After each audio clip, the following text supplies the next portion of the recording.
우리는 지금 지난주부터 영적 분별력이 중요하다는 걸 아는데, 그러면 그 영적 분별력을 위해서 우리가 가져야 될 마음 자세는 뭘까? 그걸 살펴보는 중입니다. 영적 분별력을 제가 자꾸 말씀드리는데, 영적 분별력은 무엇일까? 제 나름대로 풀어본 거예요. 영적 분별력이라는 것은 하나님과 나와의 깊고 친밀한 관계 속에서 하나님의 뜻을 올바로 이해하고 볼 수 있는 것. 그냥 어렴풋한 게 아니라 하나님의 뜻을 내 소견이 아니고 하나님 관점에서 하나님하고 친하다 보니까 저분이 원하시는 뜻이 보여져요. 그분이 바라보고 있는 길이 보여주는 거예요. 그걸 올바로 보고 이해할 수 있는 것이 분별력이다 할 수 있겠고, 그런 분별력 안에서 나를 똑바로 이해할 수 있는 거. 하나님 안에 관계 안에 있고 하나님의 뜻이 있고 그 뜻 안에 내가 속해 있잖아요. 넘일하듯이 보는 게 아니고 그 안에 내가 있으니까. 그러니까 나를 또 올바로 볼 수 있어야 돼요, 여러분. 나는 이런 사람이야, 난 이렇게 살아왔는 데가 아니고, 하나님과의 깊은 관계 속에 있으면 분별력이 주어져서 하나님 일과 나와의 접점이 발견되기 시작하죠. 그래서 내가 그동안 알아왔던 내가 아니라 그걸 뛰어넘어서는 나의 진정한 가치, 나의 의미들을 발견하게 되는 거예요. 그래서 거기서 끝나는 게 아니라 이제 그 두 개가 합쳐져서 하나님이 원하시는 뜻대로까지 사는 데까지 나아가는 힘, 그게 뭐냐면 영적 분별력이다. 이게 제가 나름대로 정리해 본 겁니다. 여러분, 머리로는 알죠? 머리로는 대충 제 말 듣고 감은 잡혀요. 근데 머리로만 알고 살지 못하는 것은 소용이 없어요. 어떤 사람 얘기할 거예요. 목사님, 알아야 살 거 아니에요? 맞아요. 그런 측면에서 아는 건 필요한데, 알기만 하고 살지 못하면 결국 여러분들이 지금 알고 있는 이게요, 여러분들 갉아먹는 거예요. 알기만 하는데 살지 못하니까 내가 알았던 것까지 의심되기 시작해요. 살지 않으면 그러므로 결국 지식은 죽은 것이 되고, 이 죽은 지식이 마치 내가 다 알고 정리된 것처럼 생각하게 하니까 사는 데까지 죽어도 못 나가는 거예요. 그래서 오늘날 성도들이 머리로는 많이 알아요. 근데 신앙생활을 오래 했는데 살지를 못해요. 하나님 말씀으로 사는 게 뭔지 몰라요. 세상을 이기는 게 뭔지 몰라요. 하나님하고 내 직장하고 내 성품하고 연결성을 못 찾아요. 왜 그런 줄 아세요? 머리로만 알고 지낸 지 너무 오래됐기 때문이에요. 그래서 성경 공부를 하면 그게 짐이 돼요. 내가 살지도 못하는데 이거 알아서 뭐하나. 그러므로 여러분, 우리가 지금 듣고 배우는 건 살기 위해서 배우는 거지, 제 성경 공부 듣고 남 가르치려고 배우는 거 아니잖아요. 그렇죠? 살게 하시는 주님을 열망하셔야 됩니다. 그래서 우리가 지금 영적 분별력을 위해서 이 어떤 마음 자세로 이렇게 살 것인가 살펴보는 거죠. 우리가 취해야 될 마음 자세. 오늘 그 첫 번째로 두 번째 시간으로 영적 분별력을 위해서는요, 하나님 말씀 앞에 떠는 자세가 필요하다. 무서워한다는 자세는 아닐 거예요. 하나님 말씀을 진실로 받아들이고 그게 내 마음에 닿았으면 좋겠다 하는 마음 자세니까요. 요한복음 8장에는요, 유대인들 중에서도 예수님 믿었던 사람들이 있었다고 나와요. 요한복음 8장 31절에 보시면, 그러므로 예수께서 자기를 믿은 유대인들에게 이르시되 너희가 내 말에 거하면 참으로 내 제자가 되고 진리를 알지니 진리가 너희를 자유롭게 하리라. 여러분, 8장을 다 읽어가 보시면 여기에 자기를 믿은 유대인들은 대부분 종교 지도자들을 가리킨다는 걸 쉽게 알 수 있습니다. 뒤에까지 다 읽어보세요. 그 종교 지도자들 중에서도 예수님이 하신 기적이나 말을 보고 저 사람을 믿을만 하다 생각했던 사람들이 있었던 것 같아요. 그런 그들에게 예수님이 비밀을 펴줍니다. 그 비밀을 알려주는 게 뭐냐면, 너희가 내 말에 거하면 내 제자가 될 것이고 진리를 알게 될 것이고 너희가 자유롭게 되리라. 이게 비밀이죠. 이 비밀을 그들에게 알려줬어요. 그런데 이 말을 듣고 그들은 이해할 수가 없었어요. 무슨 소리야? 우리 안에 진리가 없다는 얘기인가? 우리가 자유롭지 않다는 얘기인가? 33절에 보면 이렇게 얘기를 합니다. 우리가 혈통적으로 언약 백성인데 구약시대 때부터 하나님이 선택한 아브라함의 자손이라서 남의 종이 된 적이 없거늘 어찌하여 우리가 자유롭게 되리라 하느냐라고 이해를 하지 못하고 대답합니다. 하나님의 선택한 하나님의 자녀로서 우리는 종이 된 적 없다라고 항변하죠. 예수님이 얘기합니다. 그것은 그런 말이 아니고 너희들 안에 있는 죄 문제다라고 얘기하는 것 같아요. 예수님이 이것에 답변하죠. 너희에게 이르노니 죄를 범하는 자마다 죄의 종이다. 종은 영원히 집에 거하지 못하되 아들은 영원히 거하나니 그러므로 아들이 너희를 자유롭게 하면 너희가 참으로 자유로우리라. 무슨 자유인가 했더니 그들 안에 있는 죄, 사람 안에 있는 죄 문제에 대해서 얘기하고 있고, 이 죄 문제를 해결할 수 있는 아들, 바로 자신에 대해서 말씀하고 계셨어요. 그 자유에 대해서 말씀하셨죠. 그러나 그들은 깨닫지 못했습니다. 예수님이 얘기합니다. 나도 너희들이 혈통적으로 아브라함의 자손인 줄 알지. 예수님도 그랬고요. 그러나 예수님이 말합니다. 내 말이 너희 안에 있을 곳이 없으므로 나를 죽이려 하는구나. 이 사람들이 예수님의 말을 믿었던 사람이긴 한데요, 결국 비밀까지 알려줬지만 깨닫지 못하고 그들은 어떻게 해요? 예수님을 죽이려 했습니다. 왜 죽이려고 했는가? 그들이 혈통적으로는 하나님 자녀일지 모르겠지만 하나님이신 예수님의 말씀이 그들의 마음까지 닿지 못한 거죠. 그러니 그들의 믿음이란 건 아주 얄팍한 것이었습니다. 생명 없는 피상적인 믿음이었습니다. 그것이 예수님을 죽이려고 하는 것에서 증명된 거예요. 그들은 예수님의 말씀이 자기 마음에 착 자리 잡는 것보다는 우리가 아브라함의 자손인데 라고 하는 외형적 자부심에 빠져 있었어요. 이거 되게 중요한 거잖아요. 여러분, 우리가 만약에 아브라함 자손이라고 생각해 보세요. 구약 성경에 우리 조상들 얘기가 나오고 조상들 이름이 나온단 말이에요. 그 백성들을 하나님 선택했단 말이에요. 여러분, 모태신앙 자부심 있으시죠? 우리가 기독교 신앙 4대째 자부심 있으시죠? 그거하고 비교도 안 되는 거예요. 저거는 우리가 그거 가지고 다른 사람한테 하는데 그거하고 비교도 안 될 정도로 자부심이 되는 게 바로 저 아브라함 자손이라는 거예요. 그런데 그것이 오히려 그들의 눈을 가리고 있었다. 예수께서 이르시되 하나님이 너희 아버지였으면 너희가 나를 사랑하였으리니 이는 내가 하나님께로부터 나와서 왔음이라. 나는 스스로 온 것이 아니고 아버지께서 나를 보내신 것이다.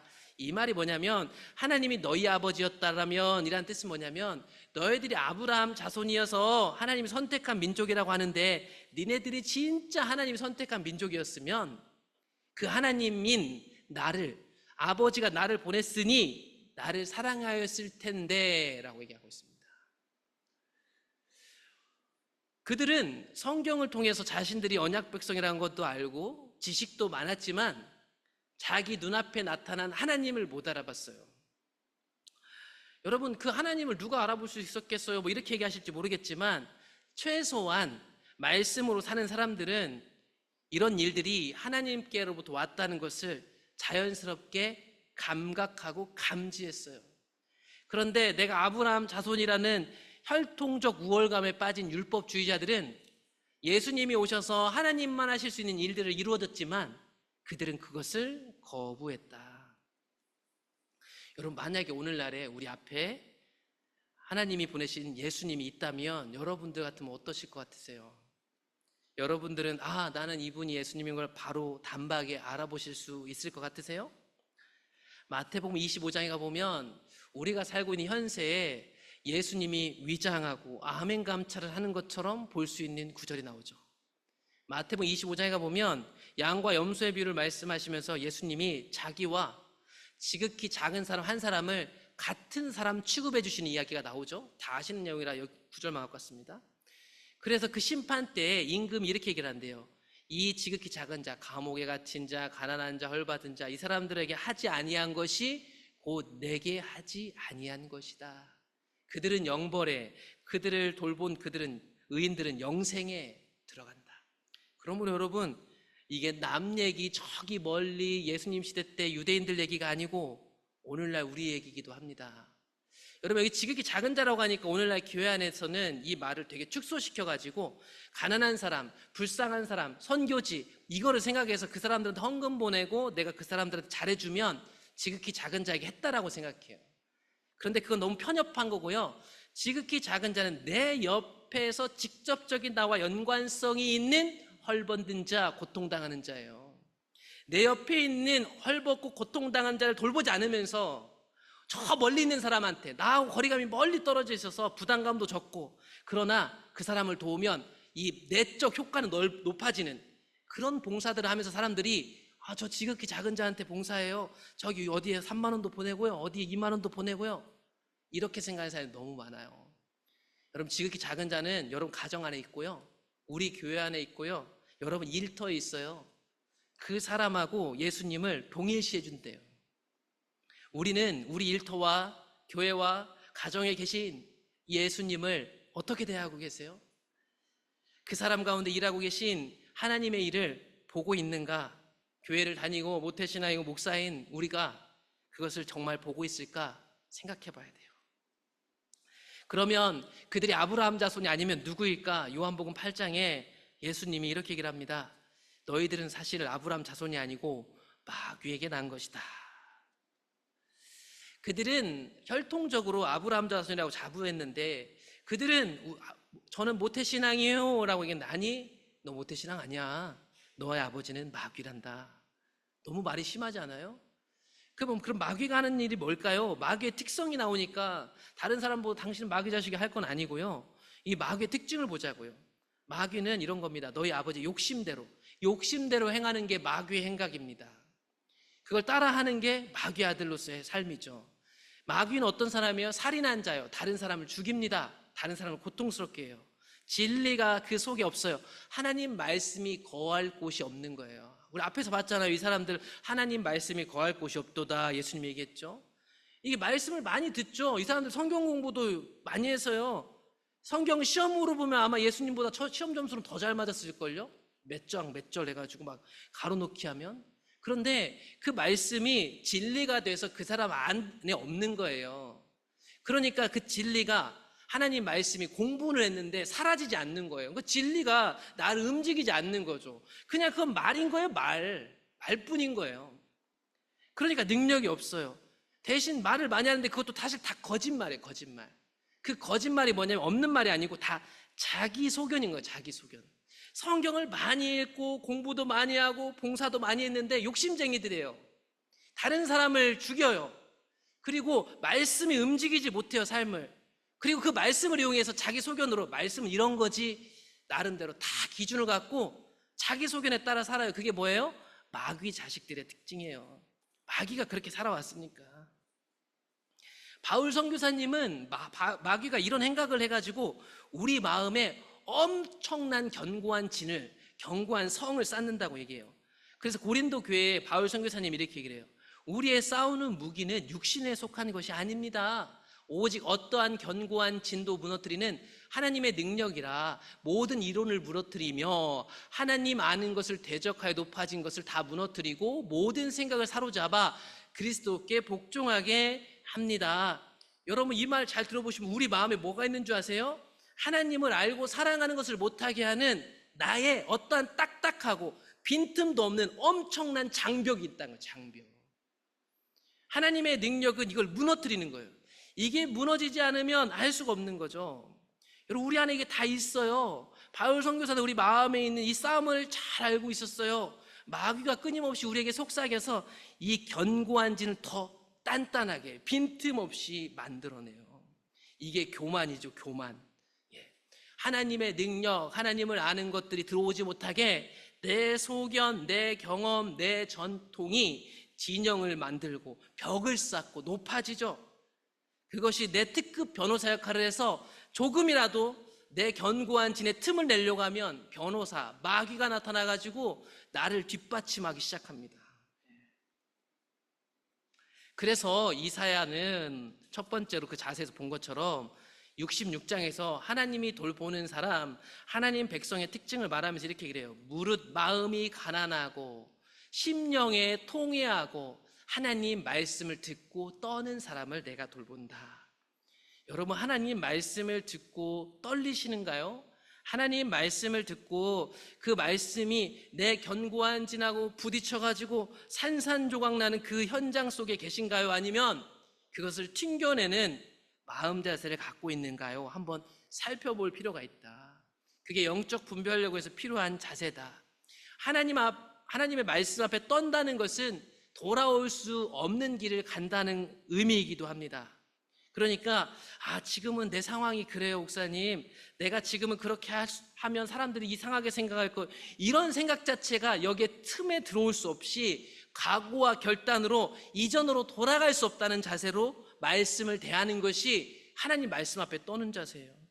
이렇게 살아도 되는구나, 이렇게 살면 좋겠구나라는 교훈 정도가 아니고 말씀 앞에 떤다는 것은 말씀을 듣고 나가는 순간부터 이제 이 말씀을 듣기 이전하고는 다르게 살 수밖에 없다는 내 안에 각오와 결단이 포함된 자세예요.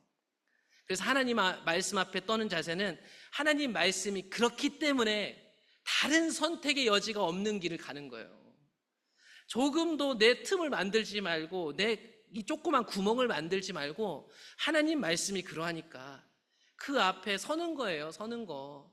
핑계 대는 것도 아니에요. 제가 그래서 그랬어요. 제가 상처 줘서 그랬어요. 그때는 상황이 그랬어요. 이런 게 아니고 그 말씀이 그러기 때문에 그 앞에 엎드리는 거예요. 그래서 우리가 잘 아는 개신교가 나올 때, 이 부패한 중세교회에서 새로운 교회가 나올 때 새로운 길을 제시했던 사람들은 다 그렇게 갔어요. 그래서 목숨을 걸었고요, 자기 밥줄이 끊겼고요, 위험을 감수했어요. 그런데 하나님이 말씀의 눈을 열어서 깨닫게 하니까 이전으로 갈 수 없었어요. 말씀의 눈을 열어서 깨닫게 하시니까 다시 그 성당에 가서 그 밥줄, 내 삶의 모든 것을 보장해주는 거기로 다시 갈 수가 없었던 거죠. 그게 하나님 말씀 앞에 떠는 거예요. 오늘날 우리 가운데 팽배한 말씀을 대한 자세가 뭔지 아세요? 상대주의적인 거예요. 너하고 나하고 다 상대적으로, 즉 절대적으로 그 말씀을 받아들이지 않아요. 그저 내 상황과 형편을 가지고 말씀을 저 뒤에다 붙여가지고 나를 합리화시키는 사람들이 너무 많은 거예요. 내 상황에 맞춰서 말씀을 왜곡해요. 그런데 다른 사람 얘기할 때는 또 원칙대로 얘기해요. 이게 교회 안에 너무 많다 보니까 서로가 서로에게 상처가 되는 거예요. 자신의 상황에 맞춰서 말씀까지 인용해갖고 이 정도는 하나님 봐주실 거야. 말씀을 자기 상황에 맞게 소비해요. 물건 고르듯이, 마트에서 고르듯이 말씀도 골라갖고 이것만 딱 가방에 넣고 다른 말은 듣기도 싫어요. 책망하는 거 싫어요. 예수님은 사랑하는 사람이에요. 사랑만 주시는 분이에요. 이게 소비하는 거예요. 종교 소비. 신앙 방식, 교회 선택, 목사가 좋은 목사야 안 좋은 목사야 다 쇼핑하듯이 고르는 거예요. 다. 이게 상대주의적 자세예요. 하나님의 말씀에 대해서. 그러면서 이 말씀을 가지고 자기한테 걸림이 있어서 그러면 하나님 앞에 엎드리고 떨어야 되는, 떠는 게 아니고 사람들이 이렇게 황변해요. 자기 안에 있는 견고한 진이. 하나님 말씀대로 다 사는 사람 어디 있어. 그러니까 예수님 십자가 지셨지. 말은 틀린 말이 아니에요. 말 그 자체는 맞다니까요. 그런데 그 말을 하는 중심에 있는 그 중심은 마귀 자식으로 하는 말이에요. 그게 말씀대로 살려면 내가 목사하고 장로했지, 나는 예수님이 아니잖아요. 어떤 사람이 이렇게 얘기를 해요. 교회 다니면서 목사님 저는 그렇게까지는 믿음이 없어요. 여러분, 이 말들이 그 말만 두면 겸손한 말 같고 다 맞는 말 같지만 마귀 자식이 하는 말들입니다. 나를 망치는 말이에요. 이게 말씀대로 살지 않겠다라는 선언 같은 거예요. 자기 나름대로 주문 같은 거죠.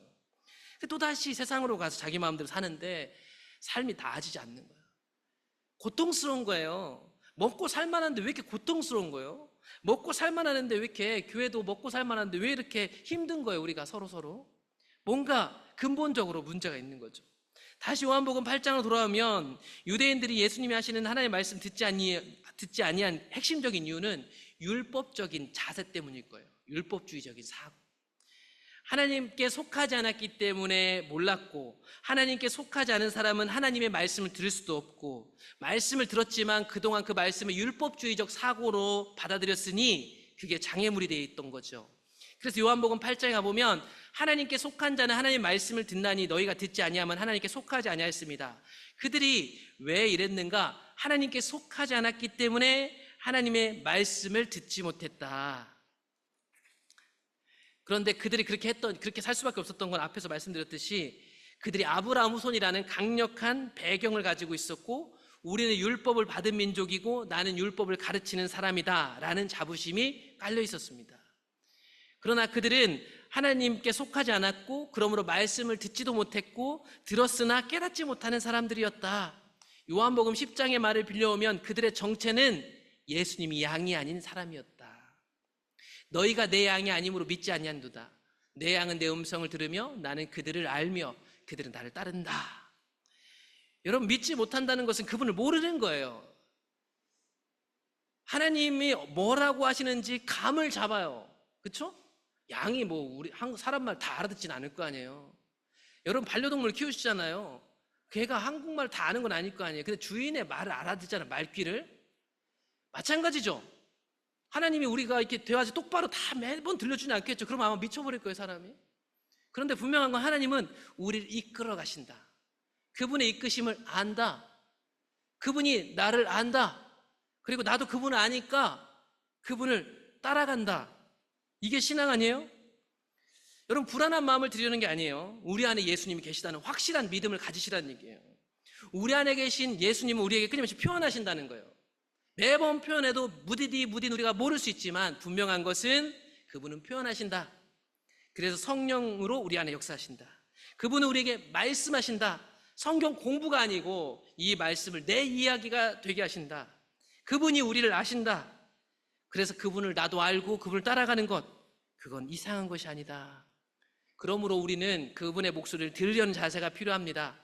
새로운 지식, 새로운 공부 이런 것을 말씀드리는 게 아니고요, 하나님이 우리에게 말씀하셔요. 성경과 기도와 환경과 사람들을 통해서 말씀하시고 가르치세요. 그런데 신앙이 오래되거나 많은 훈련을 받으신 분들, 그동안 공부 꽤나 하신 분들, 교회에 공로가 꽤나 있으신 분들은 배우려는 자세가 잘 안 나와요. 이게 참 어려운 건데, 내가 뭔가를 많이 알고 그 안에 익숙해진 사람은요, 새로운 것 안 받아들입니다. 잘 아시잖아요. 그게 우리 안에 새롭게 역사하시는 하나님께 배우려는 자세를 더 방해하는 역할을 하는 거예요. 이전에 내가 배웠던 것들이. 배우려는 자세는 없어지고 어떤 게 많이 생긴 줄 아세요? 대신 배울 필요는 없고 다른 사람을 가르치려고 그래. 계속 말은 안 해요. 말은 안 하는데 자기 방식의 신앙관을 자녀들한테, 다른 사람한테 계속 가르치기만 하는 거죠. 내가 배우진 않아요. 겉으로는 안 그런 척해요. 겸손한 척해요. 내가 해봤더니 라는 말을 써요. 그런데 그 자세가 뭐냐면, 하나님께로는 배우진 않으면서 내 전통과 고집과 내가 하던 신앙 방식을 가지고 끊임없이 다른 사람 데리고 다니면서 가르치는 거예요. 그것이 중요한 순간마다 행동으로 표현되는 거예요. 그럼 큰일 나요. 이게 제가 제일 위험하다고 했잖아요. 왜냐하면 저는 교회에서 맡은 직분 자체 가르치는 거예요. 이거 하루빨리 내려놓고 싶어요. 때가 됐으면. 이게 진짜 위험한 거거든요. 서로가 서로를 통해서 배워야 돼요. 교회 안에요, 저한테 굴복하라는 게 아니라 새로운 목사가 오고 새로운 메시지를 전하면 배우셔야 돼. 근데 안 배우려고 그러는 거죠. 왜 그런 줄 아세요? 고집이 있으니까. 우리 안에 이게 있어요. 저도 있어요. 누가 새로 와서 만약에 하면요, 저도 들으면요 안 들어올 거예요. 저도 안 들어올 거예요. 이게 우리의 아킬레스 건 같은 거예요.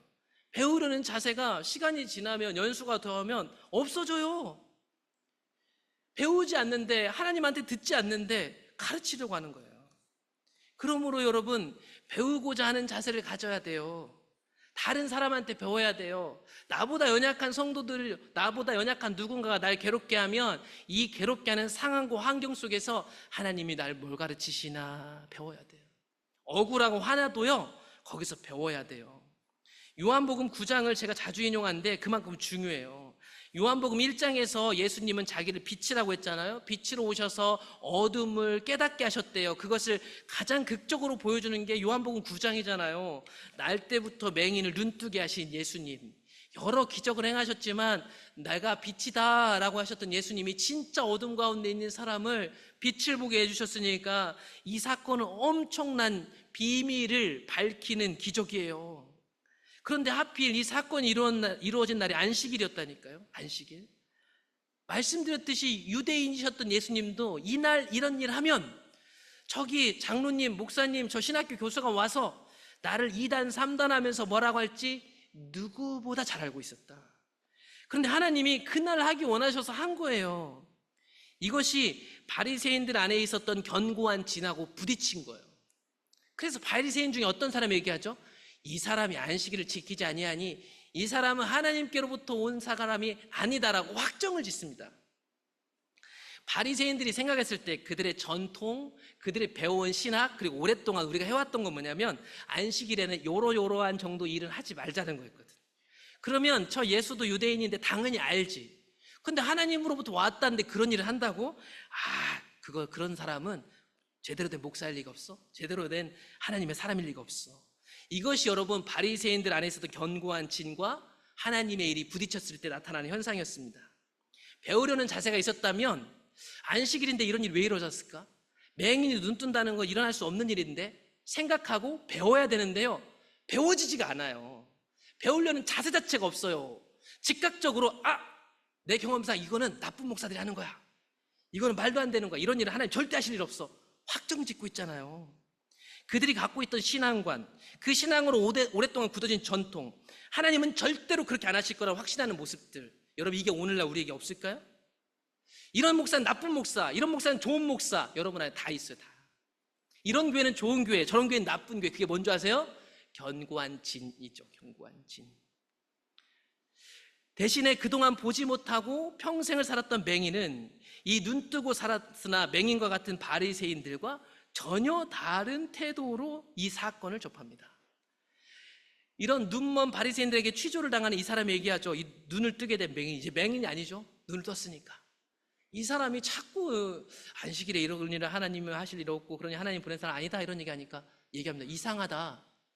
이 사람이 내 눈을 뜨게 해야 했는데 왜 당신들은 그가 어디서 왔는지 모르시는 거죠? 하나님은 죄인의 말을 듣지 아니하시고 경건하여 그의 뜻대로 행하는 자의 말을 들으시는 줄을 우리가 압니다. 여러분, 눈을 뜨게 된 맹인도요, 선입견이라는 게 있었다는 거 아세요? 그 당시 신학은 장애가 있으면 날 때부터 이렇게 맹인이 되면 하나님한테 벌 받아서 그런 거다라고 다 믿었어요. 비천했죠. 이 사람은 이 눈을 뜨면서 자기 안에 있었던 맹인, 장애인에 대한 신학적 지식이 무너지고 죄인을 눈뜨게 하시는 하나님, 내가 죄인이 아니었구나라는 깨닫게 하시는 하나님 앞에 배우려는 자세로 객관적으로 이 사건을 대하고 있었다. 창세 이후로 맹인으로 난 자의 눈을 뜨게 하였다함을 듣지 못하였으니 이 사람이 하나님께로부터 오지 아니하였으면 아무 일도 할 수 없었을 거예요. 여러분, 배우려는 자세는요, 내가 갖고 있는 선입견, 내가 그동안 믿어왔던 모든 것들 그 내려놓고 하나님 앞에 들으려고 하는 자세입니다.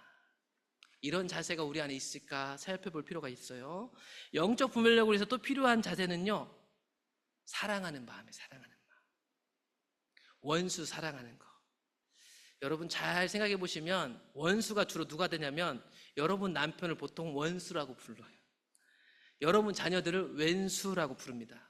그래서 성경에 보면 원수를 사랑하라 이렇게 하면 되게 갑자기 기분이 안 좋으실 텐데, 사실 원수는 내가 가장 사랑했던 사람이 결국 원수로 바뀌는 거예요.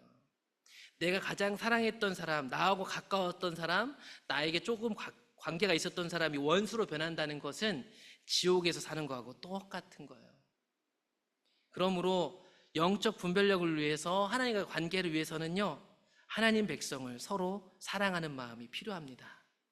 그래서 요한 1서에 보면 어느 때는 하나님을 본 사람이 없으되 만일 우리가 서로 사랑하면 하나님이 우리 안에 거하시고 그의 사랑이 우리 안에 온전히 이루어지느니라. 하나님과의 관계가 내 주변에 있는 사람들과의 서로 사랑하는 관계하고 밀접하게 연결되어 있음을 알 수 있습니다. 살다 보면 원수가 되고, 살다 보면 밉고, 살다 보면 상처를 주지 않으려고 했는데 상처를 주기도 하고, 그게 세상살이 아니겠어요? 다만 그것을 그런가 보다 놔두지 말고 내 안에 원수된 내가 사랑했던 저 사람을 그대로 방치하지 말고 하나님 앞에 엎드려서 그 사람을 사랑할 수 있을 때까지 기도하고 기다리는 것이 영적 분별력을 위해서 필요한 자세 아닐까 생각이 들었어요. 그의 성령을 우리에게 주심으로 우리가 그 안에 거하고 그가 우리 안에 거하시는 줄을 아느니라. 하나님은 우리 안에 성령을 주시고 우리는 성령을 통해서 하나님을 압니다. 아버지가 아들을 세상에 구주로 보내신 것을 우리가 보았고 증언하느니 누구든지 예수를 하나님의 아들이라 시인하면 하나님이 그의 안에 거하시고 그도 하나님 안에 있다. 예수님을 믿는 자 모든 사람 안에는 하나님이 사십니다. 성령으로 사셔요. 그 성령이 우리를 서로 사랑하게 만든다. 그 하나님이 사랑이시라서 이제 우리 안에는 사랑이 있다. 저는 사랑이 없어요. 우린 사랑 잘 못해요. 아니요. 우리 안에 있는 주님이 사랑이라서 우리도 사랑할 수 있어요. 하나님이 우리를 사랑하시는 사랑을 우리가 알고 믿었노니 하나님은 사랑이시라. 사랑 안에 거하는 자는 하나님 안에 거하고 하나님도 그 안에 거하시느니라. 그러므로 여러분, 서로 사랑할 수 있게 되는 사람들이 하나님과 친밀한 사람이고 영적 분별력을 얻게 되는 사람입니다. 여러분, 사랑하는 관계를 유지하고 싶어서 적정 거리를 두라는 얘기들이 아닙니다. 적절하게 무관심하라는 얘기가 아니고, 가까이 있다 보면 다치기도 하고, 가까이 있다 보면 저 사람의 말이 나를 아프게 하기도 하지만, 여러분, 서로 사랑해야 된다는 하나님의 말씀을 잊어버리지 않아야겠다. 그것이 교회 아닐까. 세상 사람들은 서로 상처 주면 소송 걸거나 안 봐버리거나 결단을 짓지만 교회 공동체는, 예수 믿는 사람들은 서로 사랑할 수 있을 때까지 하나님의 사랑이 가득 채워지도록 신음하는 사람입니다. 그것이 사랑하는 거죠. 그것이 영적 분별력을 위해서 필요한 마음 자세겠다. 오늘 말씀을 정리해보면 영적 분별력을 위해서 하나님의 말씀 앞에 떠는 자세가 필요합니다. 여러분, 하나님 말씀을 여러분 마음 안에 잘 담겨두고 지나치는 어떤 말씀이 아니고 그 앞에 반응해 보셨으면 좋겠습니다. 하나님의 말씀 앞에 떠는 자세는 신앙적인 전통, 나의 개인의 경험, 자기가 여태까지 가지고 있었던 어떤 신학적 지식, 나의 신앙관, 혹은 주변 사람들이 나를 평가했던 것들을 다 내려놓고 하나님의 뜻이 그러하다면 순종하고 그 자세로 하나님의 말씀인 성경 앞에 엎드리는 반응을 가리키고 있어요. 이 앞에 있는 거, 이게 참 어렵죠. 이게 견고한 진이라고 말씀드렸습니다. 그런데 이게 깨지기 시작했을 때 하나님의 말씀이 우리 안에 담겨질 자리들이 나기 시작해요. 그것은 돌아올 수 없는 길을 가는 것을 포함합니다. 영적 분별력을 위해서는요, 율법주의적인 생각과 가치관들이 깨져야 돼요. 이 견고한 진이 깨져야 그 자리에 새로운 것을 세울 수 있습니다. 영적 분별력을 위해서는 또한 배우려는 자세가 필요한데요, 이 배우는 것은 하나님이 사람과 환경과 말씀과 기도와 이런 것들을 사용하시니까 여러분들이 이 사람한테는 배울 수 있어, 이런 거야, 이렇게 단정 짓지 말고 하나님이 무엇으로 나를 가르치시는지를 보고 거기서 배우려는 마음을 갖는 게 필요한 것 같아요. 마지막으로 영적 분별력을 위해서 하나님의 백성을, 서로가 서로를 사랑하는 마음이 필요합니다.